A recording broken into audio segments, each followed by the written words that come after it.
Hello there, coming up on Cardiff TV, a brand new project is changing the way we learn about the history of Cardiff. I developed a new type of technology where not only could you create a building, a historic building in CGI, but also place actors who would be dressed in period costume to talk a person through that particular site. And Wales top the world rankings. How did it happen and what's to come for the future? That's coming up later on, but now it's time for your local headlines with me, Luke Davis.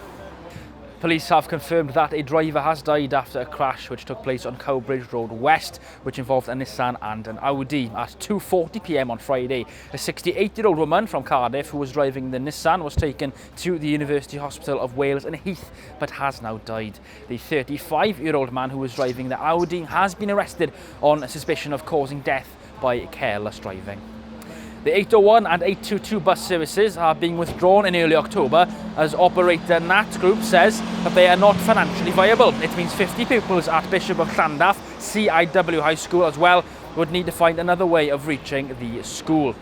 This comes just months after 6 other bus services across the city were cut by council-owned Cardiff Bus. A Cardiff Council spokeswoman has said that they were considering withdrawing the services because they are no longer financially sustainable. The council is currently exploring the possibility of alternative commercial operators taking over the services and said that they will support the affected schools to develop their own active travel policy. And finally, England head coach Eddie Jones says Wales are favourites to win the World Cup after they secured place as number 1 in the world after beating England 13-6. England won 30-19 of course against Warren Gatland's side in their first World Cup warm-up, but faltered away from home to leave the Welsh fans celebrating well into the evening.